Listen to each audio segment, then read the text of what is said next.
মরণ পাখি যে দিন এসে করবে ডাকাডাকি, নিভে যাবে জীবন তোমার, বন্ধ হবে আখি।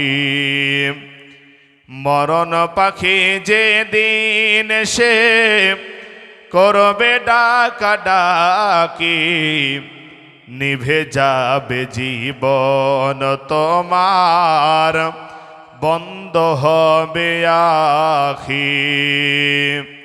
ওরে মন, নিভে যাবে জীবন তোমার, বন্ধ হবে আখি। আপন জরি কর ভারী, সময় যে তোর নাই, মরণ পাখি দিলের ডাক হবে না উপায়।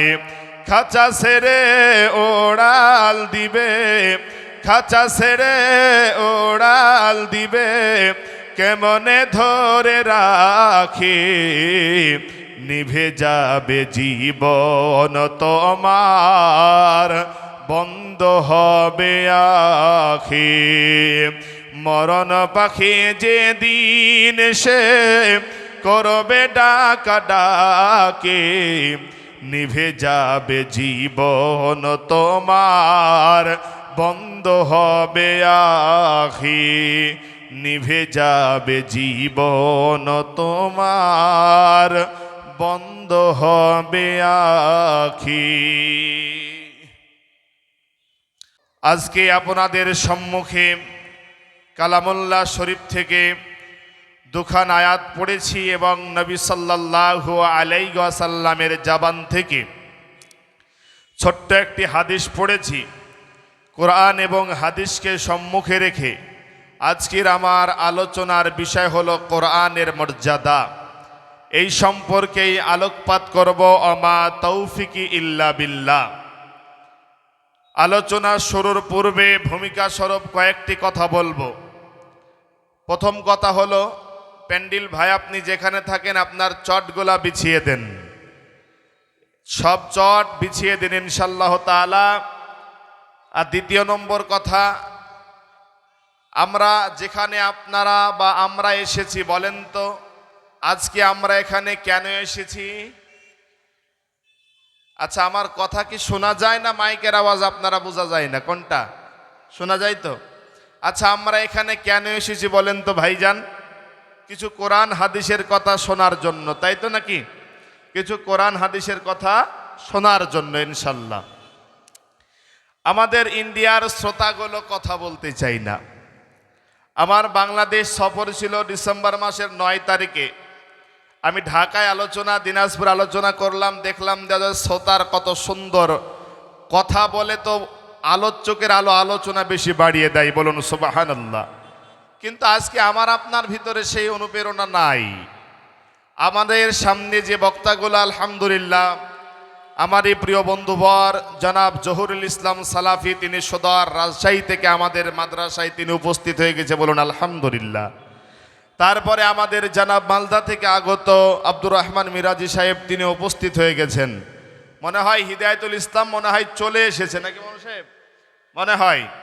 তো আলহামদুলিল্লাহ, চিন্তার কারণ নাই, একের পর এক আলোচনা হবে। আমরা শেষ দোয়া করে সকলেই বাড়ি যাবে। একবার জোরে বলে ইনশাল্লাহ, একবার হাতটা তুলে বলে ইনশাল্লাহ। আকাশে বাতাসে আল্লাহর দিয়া কণ্ঠে উচ্চারণ আওয়াজে সকলে জবান খুলে বলি লিল্লাহি তাকবীর। জবানটা আরো জোরে বলুন, আল্লাহর দিয়া কণ্ঠে আল্লাহর আওয়াজ দিব।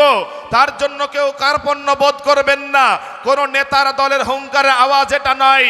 যেই রব আমাকে আপনাকে সৃষ্টি করেছেন, সেই রবের কণ্ঠে আল্লাহর আওয়াজ ধ্বনি দিব।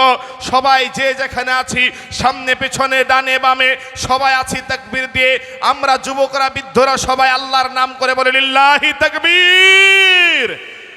আল কোরআনের আলো, আল কোরআনের আলো, দিন ইসলাম বলেন জিন্দাবাদ, দিন ইসলাম বলেন। আজকে বর্তমানে ভারতবর্ষের মুসলমান শান্তিতে আছে না অশান্তিতে আছে? একটু জোরে বলেন।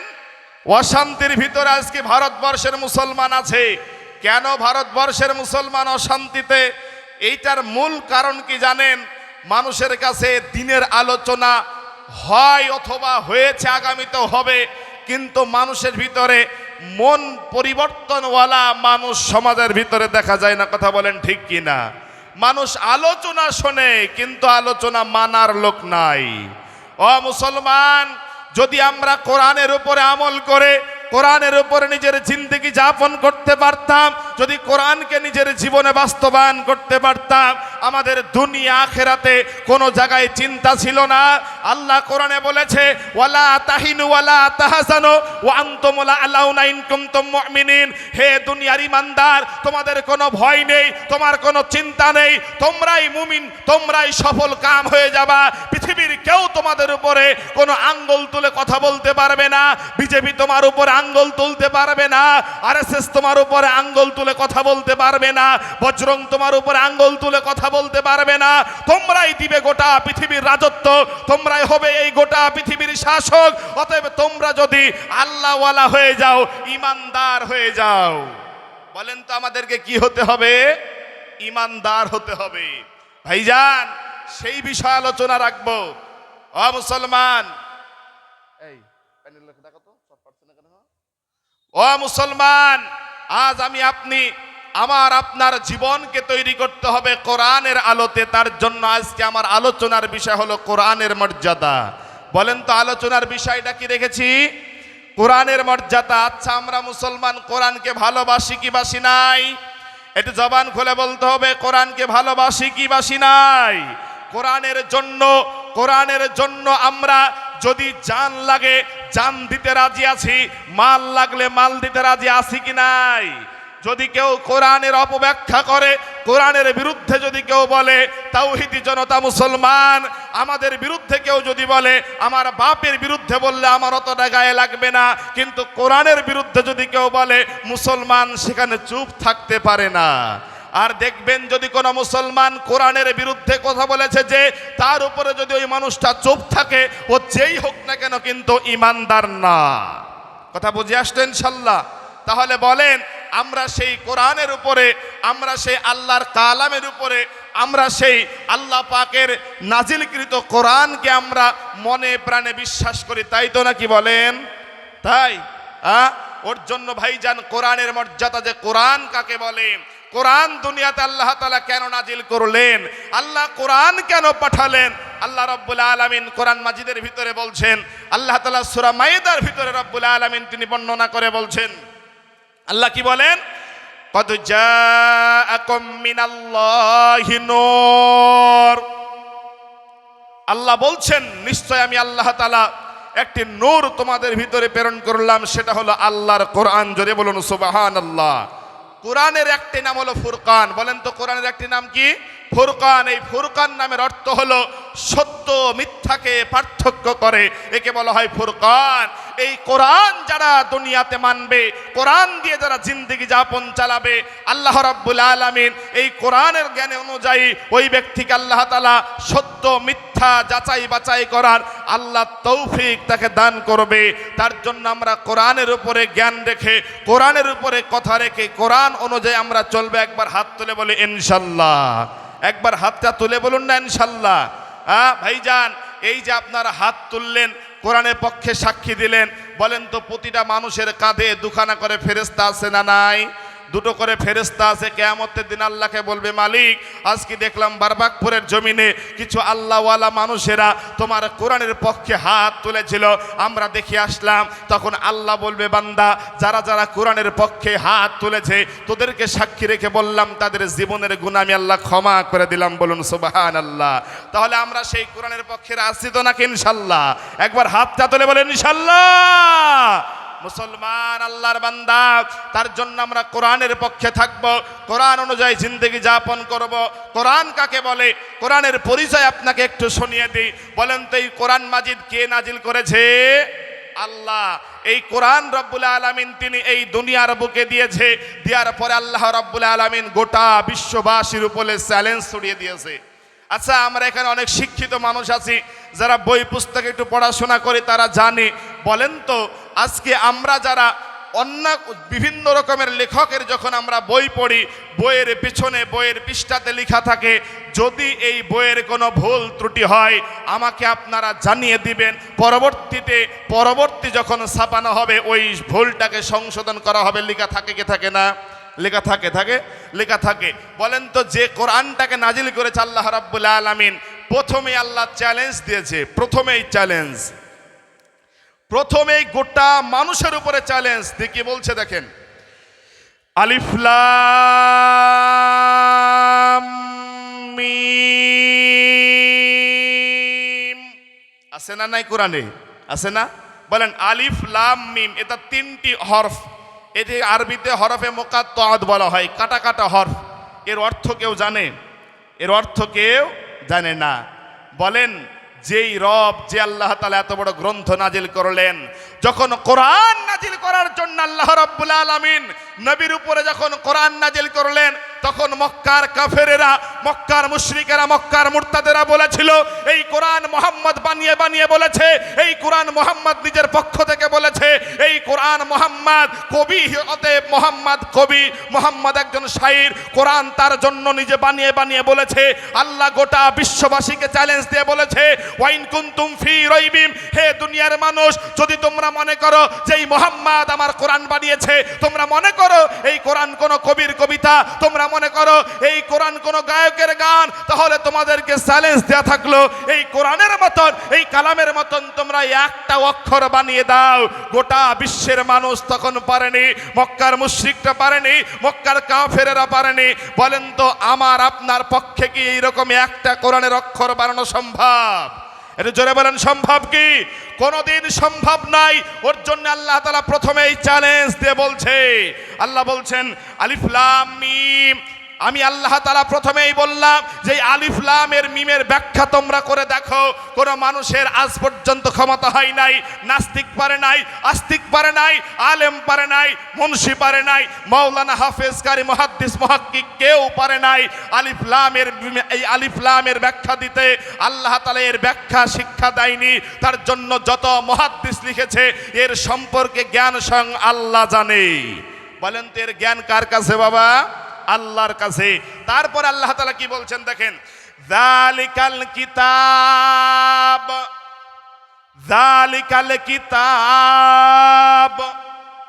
যালিকা মানে হলো ওই, আল্লাহ বলছেন যালিকাল কিতাব, ওই কোরআনের, যেই কোরআনটা তোমরা পড়াশোনা করা হয়, যেই কোরআনটা তোমাদের বাড়িতে আছে, যেই কোরআনটা তোমাদের মসজিদে আছে, যেই কোরআনটা তোমাদের মাদ্রাসায় পড়া হয়, আল্লাহ বলছেন যালিকাল কিতাব।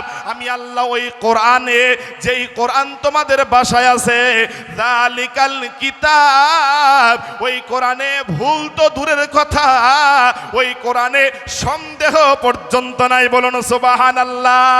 সন্দেহ নাই। তাহলে এই কোরআন তুমি বলে দাও তুমি কিসের জন্য এসেছো?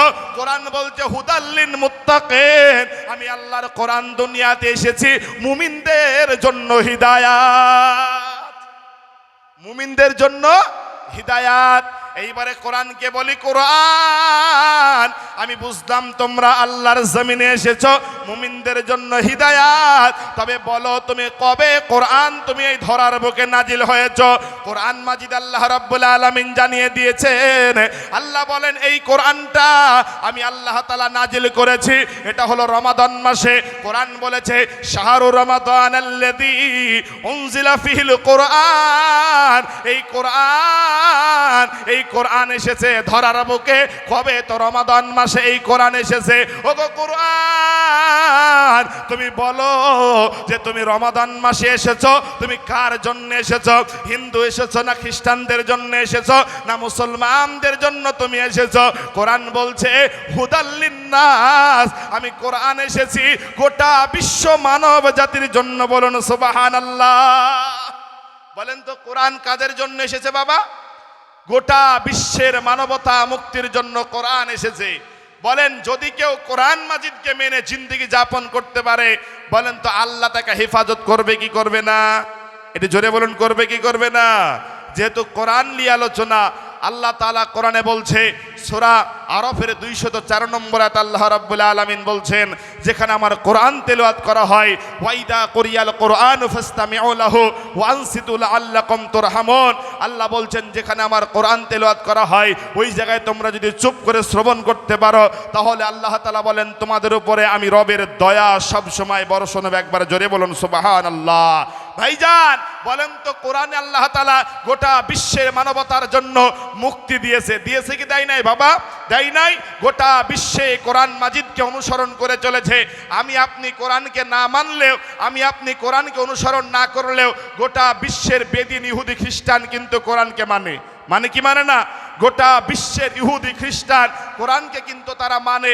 আমি একটা ছোট্ট উদাহরণ দিব, সেটা হলো যে বলেন তো, কোরআন মাজিদের ভিতর আল্লাহ তাআলা এই যে কোরআনটাকে দিয়েছে সত্য মিথ্যা, বলেন তো এই জায়গায় রব্বুল আলামিন গোটা পৃথিবীতে যত কিছু সমস্যা আছে কিয়ামত পর্যন্ত সমাধান দিয়েছে। দিয়েছে কি দেয় নাই? বান্দা যদি কোরআন মেনে চলে, সংসার থেকে সংসদ পর্যন্ত কোরআন দিয়ে চলবে, কোনো সমস্যা কোনো সন্দেহ হবে না। একবার জোরে বলুন সুবহানাল্লাহ। ছোট্ট একটা উদাহরণ আপনাকে দেব যে কোরআনের জ্ঞান কাকে বলে। একবার আমেরিকার বুকে বাবা, একবার, আচ্ছা আমার কথা বোঝা যায় ভাইজান? হ্যাঁ শৈল, বোঝা যায় তো কথা নাকি? ইনশাল্লাহ। লক্ষ্য রাখুন যে আজকে আমার আপনার যে কোরআনের জিন্দেগি যাপন করলে আমার আপনার উপকার কি হবে। আর কোরআন মাজিদ আল্লাহ তাআলা কত মহান একটা গ্রন্থ। একবার আমেরিকার বুকে একটা ঘটনা ঘটে গিয়েছিল, গোটা বিশ্ব গোটা পৃথিবী যেই ঘটনার ভিতরে সবাই ঝামেলার ভিতরে পড়ে গেছিল, সমস্যার ভিতরে পড়ে গেছিল। ঘটনাটা সংক্ষেপে বলি, কোনো এক হাসপাতালে একটি সন্তান হয়েছিল, একজনার ছেলে হয়েছিল, একজনার মেয়ে হয়েছিল। ছেলে একজনার, মেয়ে একজনার। কোনো ঘটনাক্রমে এই ছেলেটা উল্টা পাল্টা হয়ে যায়। যার ছেলে তার কাছে মেয়ে চলে এসেছে, যার মেয়ে তার কাছে ছেলে চলে এসেছে। বলেন তো সমাধান, মানে সমস্যা বিরাট আকারে বেঁধে গেল। একজন বলছে আমার না ছেলে, একজন বলছে আমার মেয়ে। বলেন এর সমাধান কোথায় হবে? তখন আমেরিকার পার্লামেন্টে কেস করা হলো। কেস করলো, বলছে ছেলে তো আমার, ও বলছে না এ ছেলে আমার। এ বলছে এ মেয়ে আমার, ও বলছে না এ মেয়ে আমার। তো সবাই বলছে আমার, তাহলে সমাধান কি হবে? সমাধান প্রয়োজন আছে না? সমাধান কি হবে? মানুষের মাথা হিট হয়ে গেলে সমাধান কোথায় পাওয়া যায়? দিনের পর দিন যায়, দিনের পর দিন যায়, সমাধান আসে না। কি করা যায়? আশ্চর্য বিষয়। এখন আমরা কি করব, কোথায় যাব? কোথাও তো সমাধান মিলল না। গোটা আমেরিকার বুকে তখন কম্পন হয়ে গেল, যদি আজকে রায় না দিতে পারে গোটা বিশ্বের মুখ দেখানো সম্ভব হবে না। অতএব আজকে একটা সমাধান করাই লাগবে যে কোনো মূল্যে। বলে কি করা যায়? বলে শোনো, আমেরিকাতে তো বেশিরভাগ নাস্তিক মানুষ আছে। ওনারা বলল শোনো, এক কাজ করা যায়, মুসলমানদের কোরআন বলে, মুসলমানদের কোরআন বলে আল্লাহ পাক সব দিয়েছে, তো কোনো একজন আলেমের কাছে একটু জিজ্ঞাসা করি যে এই সমাধান দিতে পারে কিনা, এই সমাধান দিতে পারে কিনা। যেখানে কোনো কোর্ট পারে না, উকিল পারে না, ব্যারিস্টার জজ পারে না, তখন মুসলমানদের কোরআনের কাছে যে, একবার জোরে বলুন সুবহানাল্লাহ। তখন সব ঘটনা খুলে বলা হলো একজন বিখ্যাত আলেমে দ্বীনের কাছে। আলেমে দ্বীনের কাছে একজন যে বলল যে ভাইজান, সোনার চাঁদ ভাই, আজকে বড় সমস্যা হয়ে গেছে, এ ছেলে আমার, এ বলছে আমার, এর সমাধান কি কোরআনে কিছু দেয়া যায় বা কোরআনে কিছু কি আছে বলেন। তখন ওই কোরআনের সবচেয়ে মুহাদ্দিস মুহাক্কিক আলেম বললেন কোনো চিন্তা নাই, এই কথাটাও আল্লাহ পাক এটাও সমাধান দিয়েছে। একবার জোরে বলুন সুবহানাল্লাহ। তো অবাক হয়ে বলছেন এটা সম্ভব? বলে জি, এটা আল্লাহ কোরআনে বলেছে। সবাই বলছেন কি করে এটা সমাধান দিবেন বলেন। হঠাৎ করে একজন ব্যক্তি বলছেন, আলেম যে বলছে ভাইজান কোনো অসুবিধা নেই, আপনি দুই মাকে এক জায়গায় করেন, দুই মাকে একত্রিত করেন। দুই মাকে একত্রিত করা হলো। তখন আলেম বলছে এক কাজ করেন, দুই মার বুকের দুধ আপনি বাহির করে দুইটা পাত্রে আনেন। দুই মায়ের বুকের দুধ আনা হলো। তখন বলছে যে এই দুধটাকে আপনারা চেক করেন, দুধের ঘনত্ব কোন দুধে বেশি আছে। দুধের ঘনত্ব ঘনত্বকে বোঝানো হলো, দেখছে যে একটা দুধের ঘনত্ব বেশি, একটা দুধের ঘনত্ব পাতলা, তখন বলছে যে দুধের ঘনত্ব বেশি ওটা হলো ওই সন্তানটা হলো ছেলে, আর যেটা হলো পাতলা ওই ছেলেটা হলো মেয়ের। একবার জোরে বলুন সুবহানাল্লাহ। তখন ডাক্তাররা বলল, ও মৌলভী সাহেব যুক্তি মানবো না, আপনি বলেন তাহলে কোরআন থেকে কি বলেছে। তখন যুক্তি দিল, সঙ্গে সঙ্গে আলেমে দিন তখন বলছে, আপনারা চিন্তা করেন না, এই সমাধান আমার আল্লাহ তাআলা সূরা মায়েদার ভিতরে দিয়েছে। একবার জোরে বলুন সুবহানাল্লাহ। এই সমাধান আল্লাহ তাআলা সূরা নিসার ভিতরে যেমন বলে দিয়েছে, তখন বলছে কোথায় থেকে আপনি বললেন? বলে আল্লাহ তাআলা কোরআনে সূরা নিসার ভিতরে বলেছে পুরুষ পাবে 2 ভাগ আর মেয়ে পাবে 1 ভাগ। পুরুষ পাবে কয় ভাগ? 2 ভাগ, আর মেয়ে পাবে 1 ভাগ। অতএব আপনি চিন্তা করবেন না, যেই দুধের ঘনত্ব বেশি ওটা হলো ছেলে সন্তানের হক, আর যেই দুধের ঘনত্ব কম ওটা হলো মেয়ে সন্তান। অতএব সমস্যা সমাধান। একবার জোরে বলুন সুবহানাল্লাহ। এটা হলো আল্লাহর কোরআন। এই আল্লাহর কোরআন পেয়ে আমরা খুশি না বেজার ভাই? একবার জোরে বলুন আলহামদুলিল্লাহ। তার জন্য এই কোরআনকে নিয়ে আমরা জীবনে বাস্তবায়ন করব, কোরআনকে নিয়ে আমরা জীবনে বাস্তবায়ন করব। এই কোরআন মাজিদের ভিতরে আল্লাহ তাআলা বললেন, এই কোরআনটা এসেছে গোটা বিশ্ব মানবতার জন্য, গোটা বিশ্বের মানুষকে মানুষ বানানোর জন্য এই কোরআন আল্লাহ তাআলা দিয়েছে। তারপরে কোরআনকে জিজ্ঞেস করি, ওগো কোরআন তুমি তো আসলে রমাদান মাসে, বুঝলাম, তবে রমাদান মাসে তুমি কবে আসলে বলো? আচ্ছা বলেন তো, রমাদানে আল্লাহ তাআলা কোরআন নাজিল করলেন, এই কোরআনটা রমাদান মাসে কবে এসেছে জানেন না? আল্লাহ তাআলা কোরআনে বলছেন কি, ইন্না আনজালনাহু ফি লাইলাতিল কদর ওয়া মা আদরাকা মা লাইলাতুল কদর। এই কোরআনটা আমি আল্লাহ তাআলা কদর মাসে নাজিল করলাম। আর এই কদরের রাত এত দামি হয়ে গেল, এত দামি হয়ে গেল যে কোরআন নাজিল হওয়ার কারণে গোটা কদর আল্লাহ তাআলা ঘোষণা করে বললেন, কেউ যদি একটা রাত কদর জাগাতে পারে আমি আল্লাহ তাআলা তার জন্য 1000 মাসের সওয়াব দিয়ে দেব। বলুন সুবহানাল্লাহ। এই কোরআন নাজিল হলো কবে? এই কোরআন ধরার বুকে এসেছে রমাদানে। এই কোরআন যখন যে দিনে এসেছে, যেই দিনটা রমাদানের মাস, ওটা হলো কদরের রাত্রিতে এই কোরআন ধরার বুকে এসে মহামানবকে মহান আল্লাহ এই গোটা মানুষকে মুক্তির জন্য দিয়েছে। ওগো কোরআন, তবে তোমার বাড়ি কোথায় একবার জিজ্ঞেস করে কোরআনকে। কোরআন মাজিদ দাও বলে দিয়েছে, আমার বাড়ি হলো ফি লাউহিম মাহফুজ। আমার কোরআন, আমার বাড়ি হলো আল্লাহর লাউহে মাহফুজে। বলুন সুবহানাল্লাহ। অতএব এত বড় কোরআন, এত মহান ব্যক্তিত্বের একটি বৈশিষ্ট্য, এত বড় একটি মহান আল্লাহ তাআলার গ্রন্থ আল্লাহ কোরআন নাজিল করলেন। এই কোরআনের ভিতরে যারা এই কোরআনকে আনবে, আল্লাহ তাআলা কোরআনের সম্পর্কে বলেছেন, এই কোরআন যদি আমি আল্লাহ কোন পাহাড়ের উপরে নাজিল করতাম, পাহাড় চূর্ণ বিচূর্ণ হয়ে যেত। লাউ আনজালনা হাযাল কোরআন, আমি আল্লাহ যদি কোরআনকে কোন পাহাড়ের উপরে নাজিল করতাম, তাহলে কোরআনের ভার পাহাড় চূর্ণ বিচূর্ণ হয়ে যেত। আমি আল্লাহ যদি আসমানে কোরআন নাজিল করতাম, আসমান চূর্ণ বিচূর্ণ হয়ে যেত। কিন্তু আমি রব্বুল আলামিন, আমি রহমান, তার জন্য আমি আল্লাহ কোরআন নাজিল করলাম মানুষের উপরে। জোরে বলুন সুবহানাল্লাহ। এই জন্য আল্লাহ তাআলা কোরআনে আরো স্পষ্ট করে বলে দিলেন, ও দুনিয়ার মানুষ, যারা কোরআন মেনে চলবে, যারা কোরআন দুনিয়াতে জিন্দেগি যাপন করবে, আমি আল্লাহ তার জন্য গোটা দুনিয়াতে সর্বশ্রেষ্ঠ মানব আমি ঘোষণা করব। বলুন সুবহানাল্লাহ। বলেন তাহলে আমি আপনি সেই কোরআনকে মেনে চলবো তো নাকি ইনশাআল্লাহ? এইবার আপনাকে আরেকটা উদাহরণ দিব। বলেন তো, কোরআনের সাথে যারা মিশবে তাদের মান কে বাড়াবে? একটু জোরে বলুন, কে বাড়াবে? কোরআনের সাথে মিশার কারণে, কোরআনের সাথে মিশার কারণে যে মিশবে তার দাম বাড়বে, বাড়বে না? একটা উদাহরণ দিব। বিষয়টা হলো, ধরুন কোরআন মাজিদের ভিতরে বা কোরআন মাজিদের উপরে একটা কাপড় থাকে, থাকে না? আপনাদের দেখে নাই? কোরআনের উপরে একটা কাপড় থাকে, এই কাপড়টার নাম হলো জুজদান। বলেন তো কি দান? জুজদান। এই কোরআনটা জড়িয়ে রাখা হয়। বলেন তো, এই কাপড়টা যদি কোনো জায়গায় পড়ে যায়, মানুষ যত্ন করে রেখে দেয় কি দেয় না? চুমা খায় কি খায় না? যে কোরআনের উপরে জামা, কোরআনের জামাটা পড়ে গেছে। আবার দেখবেন কোরআনটা যে পড়া হয়, এটা কাঠ, কাঠ না? কাঠ। এই কাঠটার নাম আমরা বলেছি রিহেল। এই কাঠটা যখন ধরেন একই গাছের কাঠ কাটলো, একই গাছের কাঠ কেটে একটু পিঁড়ি বানালো, পিঁড়ি একটা টুল বানালো, আর একটা কোরআন পড়ার জন্য একটা রেহেল বানালো। বলেন তো যখনই কোরআনের সাথে ওই রেহেলটা সংস্পর্শ হয়ে গেল, যদি কোনো মানুষের পায়ে লেগে যায়, ওই মানুষটা ওই রেহেলটাকে ধরে একটু চুমা খায় না? বলেন খায় কি খায় না? কাপড়টা একটু চুমা খায় না?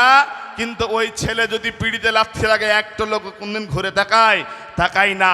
ও ভাই, সামান্য একটা ন্যাকড়া তেনার কোনো দাম ছিল না, শুধু কোরআনের সাথে লাগার জন্য তেনার দাম বেড়ে গেল। একটি এইরকম করে একটি কাপড়ের দাম বেড়ে গেল, সামান্য একটি কাঠের সাথে, কাঠ যার কোনো মূল্য ছিল না, কোরআনের সাথে লাগার কারণে কাঠের দাম বেড়ে গেল, কোরআনের সাথে বোঝার কারণে কাঠের দাম বেড়ে গেল। ও ভাই, তাহলে বলেন আমি আপনি যদি কোরআনের সাথে মিশতে পারতাম, আমার দাম আপনার দাম বাড়তো কি বাড়তো না? এটা জোরে বলেন, বাড়তো কি বাড়তো না? আজকে আমি আপনি কি সেই কোরআনের সাথে মিশতে পেরেছি? বলেন, মিশতে পারি নাই। তার জন্যই তো আজকে আমার আপনার জীবনে অশান্তির শেষ নাই। কথা বলেন, আছে না নাই? আজকে কোরআনকে যদি আমি আমার জীবনে বাস্তবায়ন করতাম, কোরআনকে যদি আমি জীবনে বাস্তবায়ন করে যদি জীবন অতিবাহিত করতাম, তাহলে আমার আপনার মান দুনিয়ার বুকে আল্লাহ তাআলার আসমানে বেড়ে যেত। একবার জোরে বলুন সুবহানাল্লাহ। এইবারে কোরআনের যে জ্ঞান, কোরআনের যে মূল বৈশিষ্ট্য, সেটা কি? আবার কোরআনকে জিজ্ঞেস করি, ওগো কোরআন, তুমি দুনিয়ার জমিনে এসেছো, আমরা বুঝলাম কোরআন তুমি এসেছো রমাদানে, তুমি এসেছো তুমি যে কদরের রাত্রিতে, তবে বলো কোরআন, তুমি দুনিয়ার ধরার বুকে তুমি কাদের উপরে আসলা? মানব জাতির উপরে আসলা। তবে বলো কোরআন থেকে কারা উপকার হবে? কোরআন যারা মানবে তারা কারা উপকার পাবে? কোরআনকে জিজ্ঞেস করলে কোরআন নিজে বলছে, কোরআন বলছে ইন্নামাল মুমিনুনা আল্লাযীনা ইযা যুকিরাল্লাহু ওয়াজিলাত কুলুবুহুম ওয়া ইযা তুলিয়াত আলাইহিম আয়াতুহু যাদাতুহুম ঈমানাও ওয়া আলা রাব্বিহিম ইয়াতাওয়াক্কালুন।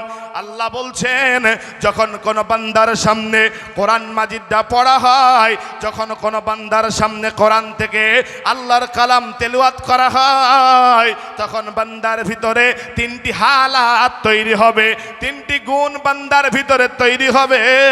এক নম্বরে গুণ হবে, বান্দার হৃদয়টা আল্লাহর ভয়ে থরথর করে কাঁপবে, বান্দার হৃদয়টা আল্লাহর ভয়ে কেঁপে উঠবে। কেন মুসলমান? এই কারণে বান্দার অন্তরটা কাঁপবে, যে বান্দা মনে করবে আমি এতকাল অন্যায় অবিচার করেছিলাম, আজকে কোরআন সেটা প্রমাণ করে দিয়েছে। মুমিনের বৈশিষ্ট্য হলো, কোরআন যখন বান্দা শুনবে তার অন্তরটা আল্লাহর ভয়ে কাঁপবে। তারপরে মুমিনের বৈশিষ্ট্য হলো, কোরআন যখন বান্দা শুনবে তারপরে ওই মানুষের ভিতরে আল্লাহর উপরে ভরসা বাড়বে। ওয়া আলা রাব্বিহিম ইয়াতাওয়াক্কালুন। আল্লাহ ছাড়া বান্দা কারোর উপরে ভরসা করবে না, আল্লাহ ছাড়া বান্দা কারোর উপরে ভরসা করবে না। তারপরে বান্দার ঈমানটা বেড়ে যাবে, বান্দা তখন ঈমানি হালাতে তওবা করে আল্লাহর ঘরের দিকে চলে যাবে। ও মুসলমান, কোরআন শোনার পরেও যদি কোনো মানুষের দিল পরিবর্তন হয় না, কোরআন শোনার পরেও যদি কোনো মানুষের দিল পরিবর্তন হয় না, বুঝে নিবেন আপনার জীবন কপাল পোড়া, আপনার জীবনে অশান্তির মূল কারণ। আপনি যদি কোরআন শোনার পর নিজের জীবনে বাস্তবায়ন করতে পারতেন, আপনার জীবন যদি সামান্য একটু পরিবর্তন হইয়া যাইত, তাহলে আপনি দুনিয়া এবং আখিরাতে সব জায়গায় সফল হইতেন। বলুন সুবহানাল্লাহ। হতাম না ভাইজান?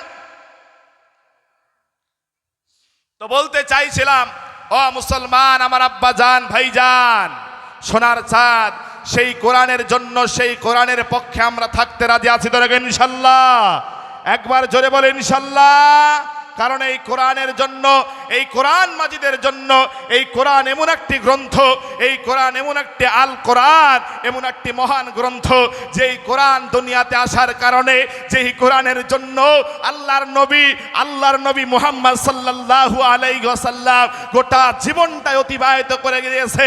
এই কোরআনকে দুনিয়াতে টিকে রাখার জন্য আল্লাহর নবী বেঈমানদের জন্য জিহাদ করেছে কি করে না ভাইজান? আল্লাহর নবী জিহাদ করেছে এই দুনিয়াতে কোরআনকে টিকে রাখার জন্য। জন্য সাহাবা রাদিয়াল্লাহু তাআলা আনহুম আজমাইন তিনারা হাজার বছর ধরে, তারা চিরকাল ধরে এই কোরআনের পক্ষে খেদমত করে গেছে। এই কোরআনকে দুনিয়াতে টিকে রাখার জন্য আজকের দিনে নয়, সেই জামানায় মুসলমানরা নবীজির সাথে জিহাদে অংশগ্রহণ করেছে। এই কোরআনকে দুনিয়াতে বাস্তবায়ন করার জন্য সাহাবা রাদিয়াল্লাহু তাআলা আনহুদের জীবনী আপনি খুঁজে দেখবেন, একটু আপনি ঘুরে দেখবেন, শুধুমাত্র এই কোরআনকে দুনিয়াতে টিকানোর জন্য তারা হাজার হাজার চেষ্টা করেছে। কি করে নাই ভাইজান? করেনি আব্বা? এই কোরআনকে টিকে রাখার জন্য তারা গোটা জীবন জিন্দেগি ভর চালিয়ে দিয়েছে, শুধুমাত্র আল্লাহর কালামকে এই দুনিয়াতে থাকবে। দেখুন সেই সাহাবা রাদিয়াল্লাহু তাআলা আনহুদের মাজমাইনদের জীবনী আপনাকে বলি।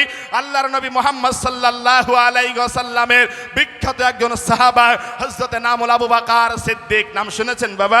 এই আবু বকর সিদ্দিক রাদিয়াল্লাহু তাআলা আনহু এ কত বড় মহান ব্যক্তিত্বের অধিকারী ছিল। আল্লাহর নবী আবু বকরকে একদিন বলেছিলেন, ও বাবা আবু বকর, ও বাবা আবু বকর, তুমি শোনো বাবা, তুমি শোনো, আমি রাসূলুল্লাহ সাল্লাল্লাহু আলাইহি ওয়াসাল্লাম, তোমাকে আমি এত মহব্বত করি, আল্লাহর জন্য এত ভালোবাসি। আবু বকর, আল্লাহ আমার উপরে কোরআন নাজিল করেছে, তোমার কি বৃত্তান্ত বলো। আবু বকর সিদ্দিক বলেন, ইয়া রাসূলুল্লাহ, আপনাকে কোনোদিন আমরা সামান্য পরিমাণ সন্দেহের দিকে দেখে নাই। ইয়া রাসূলুল্লাহ, ইয়া হাবিবাল্লাহ, নবী গো, আপনার উপরে আমরা কোনোদিন কোনো কথা বলি নাই, কোনোদিন কোনো কথা বলি নাই। কেন? এই কারণে শুধু কথা বলি নাই যে এই কোরআনের জন্য আমরা জীবন দিয়েছি, এই কোরআনের জন্য আমরা নিজের পরিবারকে ত্যাগ করেছি। সাহাবারা এই দুনিয়াতে দিন টিকানোর জন্য, সাহাবারা এই দুনিয়াতে দিনকে টিকানোর জন্য আল্লাহর নবী যখন মোতারে প্রান্তে জিহাদে ঘোষণা দিলেন, ওরে আমার সাহাবার দল, আজকে আমাকে জিহাদের ময়দানে যেতে হবে, আল্লাহর কোরআন দুনিয়াতে বাস্তবায়ন হবে, তখন যুবকেরা বলেছিল, ইয়া রাসূলুল্লাহ, ইয়া হাবিবাল্লাহ, আমাদের জীবনে ইয়া রাসূলুল্লাহ টাকা সয় সম্পত্তি যা এই জীবন অর্জন করেছি আল্লাহর কোরআনের জন্য সব কিছু দিয়ে দিলাম, বলুন সুবহানাল্লাহ। আল্লাহর নবীকে যুবকেরা এসে বলেছিল, নবী গো, এই কোরআনের জন্য আমরা দুনিয়াতে আল্লাহর কালাম টিকে থাকবে, এই দুনিয়াতে আল্লাহর কোরআন টিকে থাকবে, অতএব আমরা আমাদের জান পর্যন্ত আল্লাহর জন্য কুরবান করে দিলাম। জোরে বলুন সুবহানাল্লাহ।